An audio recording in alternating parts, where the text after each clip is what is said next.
बोलो सच्चिदानंद भगवान की जय।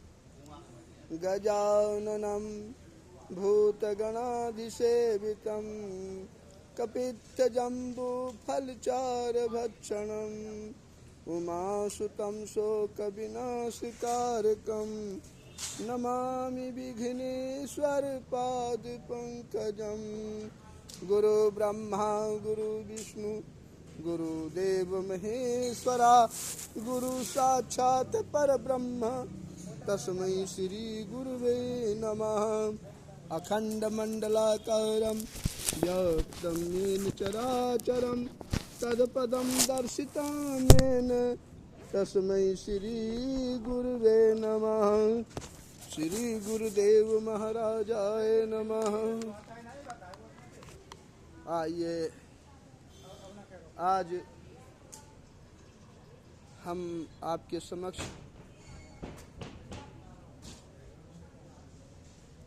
देवी श्रीमद्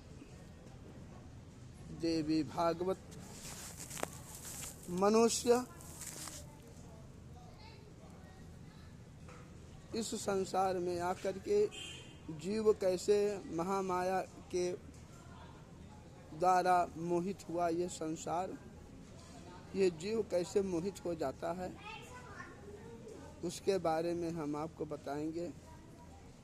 और मनुष्य के जीवन में काम क्रोध मद लोभ, श्री राम जी भी कहते हैं विभीषण जी से कि काम क्रोध मद लोभ सब नाथ नरक के पंथ, सब परिहरि रघुवीरहि भजहु भजहि जेहि संत।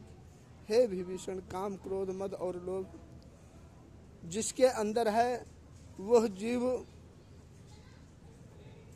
नरक का रास्ता है, नरक के द्वार पर ले जाने का एक रास्ता काम क्रोध और मद।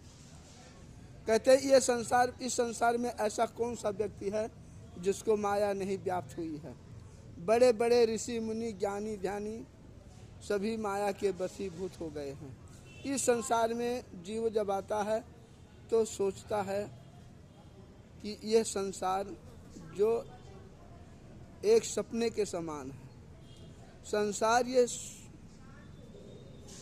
सारा संसार ये झूठा है। जैसे जीव सोते समय सपना देखता है, सपने में वो बहुत दुखी है, इधर उधर भागता है अपनी जान बचाने के लिए, लेकिन उसकी जान बचती नहीं है। वो बहुत रोता है, बिलखता है, तड़पता है, लेकिन जब आंख खुलती तो क्या देखता है कि मैं कोई सपना देख रहा हूँ। जो सपना होता है शरीर जीव को बहुत कष्ट मिलता है, जागने पर वह दूर हो जाता है।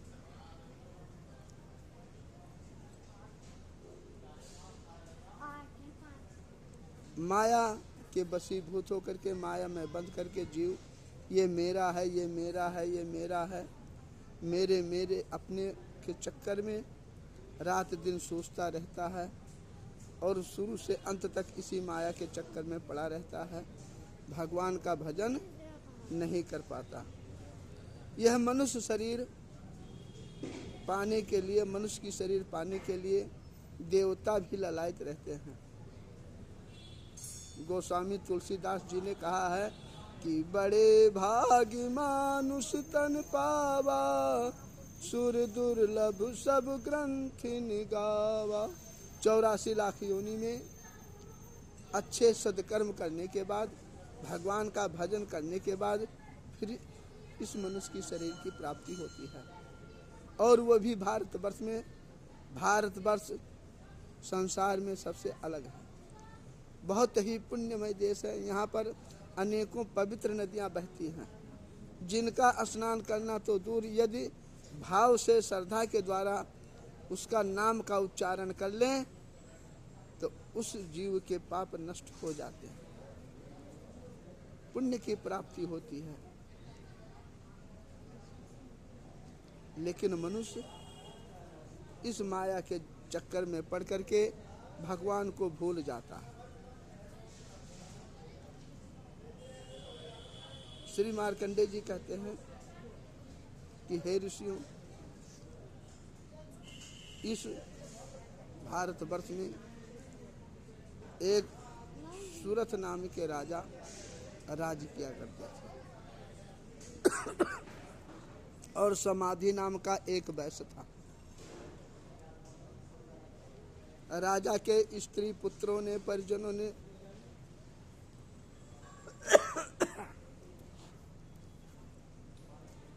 धन को ले लिया और राजा सूरथ को धक्के मार करके बाहर निकाल दिया। राजा इधर उधर भ्रमण करते हुए एक दिन रात्रि में राजपाट को छोड़ करके और घने जंगल में पहुंच गए। वो इधर उधर भटक रहे थे। इतने में एक समाधि नाम का जो वैश्य था, उसके भी स्त्री पुत्रों ने धन के लोभ में उससे धन ले लिया, छीन लिया, घर ले लिया और उसके स्त्री पुत्रों ने, भाइयों ने उसको घर से निकाल दिया। वो भी अपमानित होकर के वन में गया। वन में विचरण कर रहा था कि उसकी जो है मुलाकात राजा सूरथ से हुई। राजा सूरथ को उसने प्रणाम किया और बोले, हे राजन, आप कौन हैं, आपका क्या नाम है और इस वन में आप क्यों भटक रहे हैं? राजा सूरथ ने कहा कि मेरा नाम राजा सूरथ है। मेरे स्त्री पुत्रों ने, भाइयों ने मेरा सब धन दौलत ले लिया और धन लेने के बाद मुझे घर से अपमानित करके निकाल दिया। और आपका कैसे आना हुआ? समाधि वैश्य कहता है कि यही हाल मेरे साथ हुआ है। मेरे भी स्त्री ने, पुत्रों ने, भाई बंधुओं ने सब धन ले लिया, अधिकार जमा लिया, सब घर मकान सब कुछ लेने के बाद में मुझे अपमानित करके घर से निकाल दिया। मैं भी इस वन में आया हूँ। दोनों आपस में सलाह किए और वहीं पर थोड़ी दूर में जाकर के उसी वन में एक मेधा मुनि ऋषि का आश्रम था। वहाँ पर जाकर के नम्र भाव से निवेदन किया और कहने लगे, हे महामुनि, हम दोनों अपने घर से अपमानित होकर के इस घने जंगल में आए हैं, क्योंकि हमारे स्त्री पुत्रों ने घर के धन के लोभ में ले करके मुझे घर से बाहर निकाल दिया। इस वन में आ गया हूँ जंगल में, फिर भी जिन स्त्री पुत्रों ने मुझे घर से बाहर निकाल दिया, अपमानित करके, उनके प्रति मेरा स्नेह क्यों बढ़ता जा रहा है? मैं यहाँ पर रहते हुए सोचता हूँ, हमेशा सोचता हूँ कि उन्होंने खाना खाया, कैसे होंगे, दुख में होंगे, सुख में होंगे। मेरा राजपाट का धन जो ले लिया है वो इधर उधर अनाप शनाप में तो नहीं खर्च कर रहे हैं। इतने अपमानित होने के बाद, दुख सहने के बाद भी मेरे मन में उनके प्रति आकर्षण है। ये क्या है? मैं इसको जानना चाहता हूँ। इस प्रकार से जब मेधा मुनि को प्रणाम किया, मेधा मुनि ने कहा कि हे राजन, इस पेड़ के ऊपर देखो, दो पक्षियाँ बैठी हुई हैं। यह पक्षी होने पर भी खुद भूखी रह करके और अपने बच्चों के लिए चोंच से दाने भर करके ला करके और बड़े चाव से अपने बच्चों को खिला रही हैं। यही तो माया है। माया में जीव यह मेरा है, ये मेरा है करते करते इसी में भटकता रहता है और भगवान को भूल जाता है। जिसको हम अपना समझते हैं, वास्तव में ये हमारा अपना कुछ भी नहीं है। इनको देखो, भूखे रहने पर भी ये बड़े चाव से अपने बच्चों के मुंह में अन्न के दाने डाल रहे हैं। ठीक वैसे यह मनुष्य हो करके भी ये भी ज्ञानी है, परंतु अज्ञानता बस कि ये मेरे बच्चे हैं, ये मेरा परिवार है, पालन पोषण करता है, ना खाता है और बच्चों का पालन पोषण करता है। ये माया है। कहते हैं प्रभु, हे महात्मने, ये माया कौन है, कैसे उत्पन्न हुई?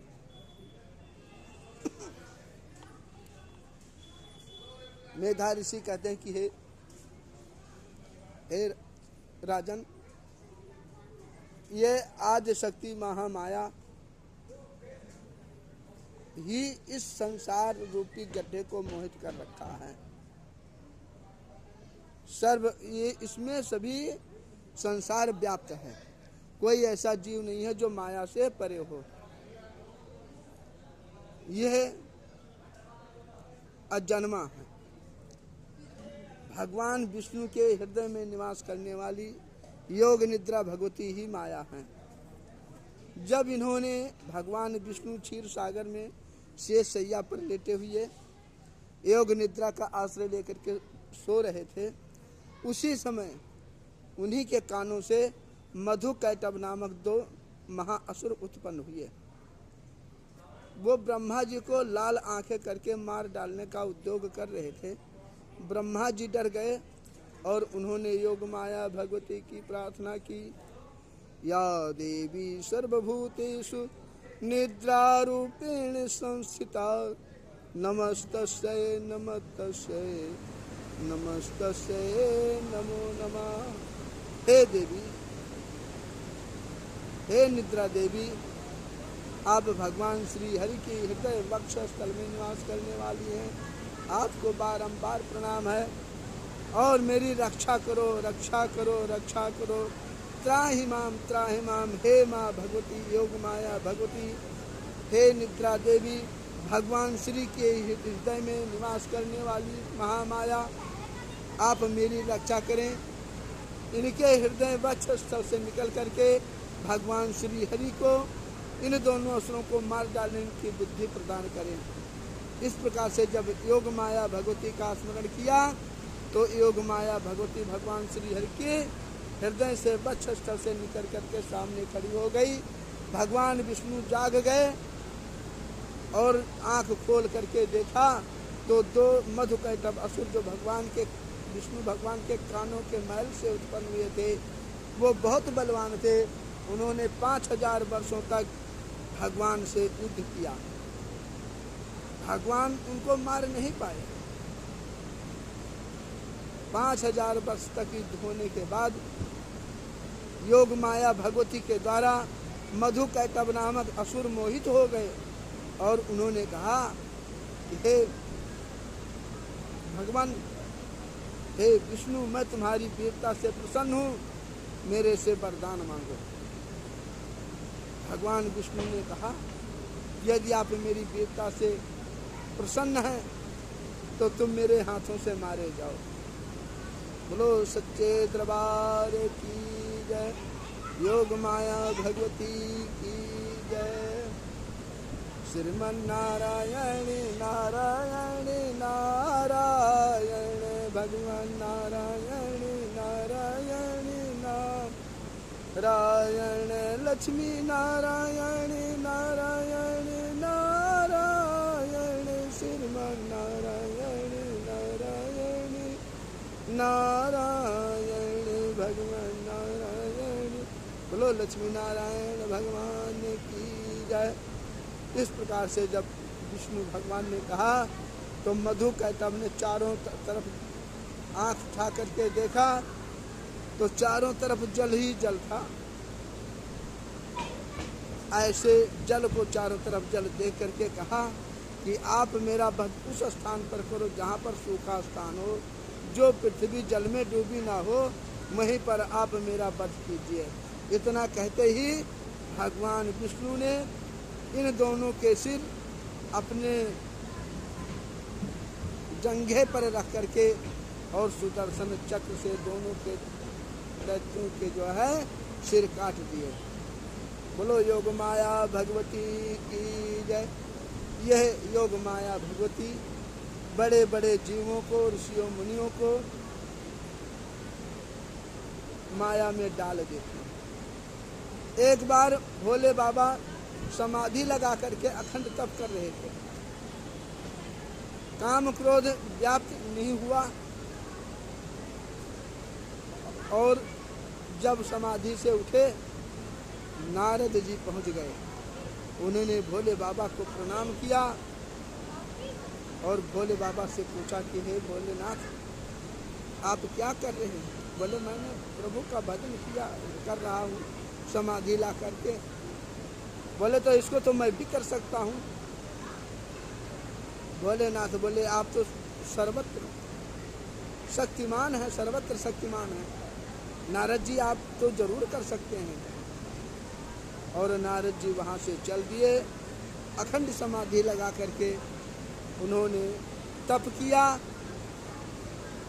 काम क्रोध आए लेकिन उनको दिखा नहीं पाए। नारद जी की समाधि टूटी। अब इनको अहंकार हो गया कि मैंने भी भोले बाबा के जैसे काम क्रोध को जीत लिया। और भगवान शंकर से कहने लगे कि मैंने भी काम क्रोध को जीत लिया है। भोले शंकर कहने लगे कि हे नारद जी, यदि कभी हरि के पास जाना और इसके बारे में चर्चा चले तो श्री हरि से इसके बारे में जिक्र मत करना, चर्चा मत चलाना। मना कर दिया। लेकिन नारद जी फूले समाये नहीं और जाकर के विष्णुलोक में पहुंच गए। वहाँ पर क्या देखते हैं कि शांताकारम भुजग शयनम पद्मनाभम सुरेशम विश्वधारम गगन सदृशम मेघवर्णम शुभांगम लक्ष्मीकांतम कमल नयनम योगर्भ ध्यान गम्यम वंदे विष्णु भवभयहरम सर्वलोकैकनाथम। क्षीर सागर में एक दिव्य पुरुष बैठा हुआ है। किसके ऊपर? शेषैया के ऊपर विराजमान है। जिनके चरणों की सेवा लक्ष्मी जी कर रही है, जिनका रंग नीले आकाश के समान है, आँख और ओंठ कमल लाल पुष्प दल के समान है, जिनकी 4 भुजाएं हैं, चारों भुजाओं में शंख चक्र गदा पद्म से विभूषित हैं, गले में वैजंती की माला है और जिनके चरणों की सेवा लक्ष्मी जी कर रही हैं। ऐसे लक्ष्मी नारायण भगवान के दर्शन करके नारद जी उनकी स्तुति करते हैं और कहते हैं तुम्ही हो माता पिता, तुम्ही हो बंधु सखा, तुम्ही हो माता पिता, तुम्ही हो बंधु सखा, तुम्ही हो नैया, तुम्ही खेवैया, तुम्ही हो बंधु सखा, तुम्ही हो माता पिता, तुम्ही हो बंधु सखा, तुम्ही हो। बोलो लक्ष्मी नारायण भगवान की जय। कि हे प्रभु आप मेरे माता पिता बंधु सब कुछ हैं, आपके सिवा मेरा कोई इस संसार में नहीं है। भगवान विष्णु कहते हैं कि हे बेटा नारद कैसे आना हुआ? नारद जी कहते हैं प्रभु, हे पिताजी मुझे आपका दर्शन करना था, दर्शन के लिए मैं आया हूँ। नारद जी कहते नहीं, आने का कोई कारण तो होगा, क्योंकि सुर नर मुनि जन की यह रीति, स्वार्थ लाग करहीं सब प्रीति। सुर देवता नर मनुष्य मुनि संत सबका एक ही उद्देश्य है, कोई ना कोई स्वार्थ लगा रहता है। बिना स्वार्थ के वो भगवान का पूजा नहीं करते। बड़े बड़े संत जो कंदराओं में रहते हैं, उनकी भी इच्छा होती है कि मेरे भगवान आराध्य देव का एक बार दर्शन हो जाए, इसलिए वो भी तप करते हैं, अनंत प्रकार का तप करते हैं। नारद जी कहते हैं भगवान विष्णु कहते हैं बेटा नारद कैसे आना हुआ? नारद जी कहते हैं कि सो तुम जानो अंतर्यामी, पुरवहु मोर मनोरथ स्वामी। है प्रभु आप अंतर्यामी हैं, जीव जो सोचता है सोचने से पहले आप जान लेते हैं। अब आपको बताना क्या है, आप तो जानते हैं कि मैं यहाँ किस लिए आया हूँ। नारद जी के वचन सुनकर के भगवान मुस्कुराते हैं और कहते हैं नारद जी आप बताइए।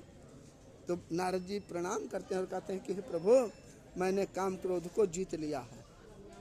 बोलो सच्चे दरबार की जय। श्रीमन नारायण नारायण नारायण भजमन नारायण नारायण नारायण।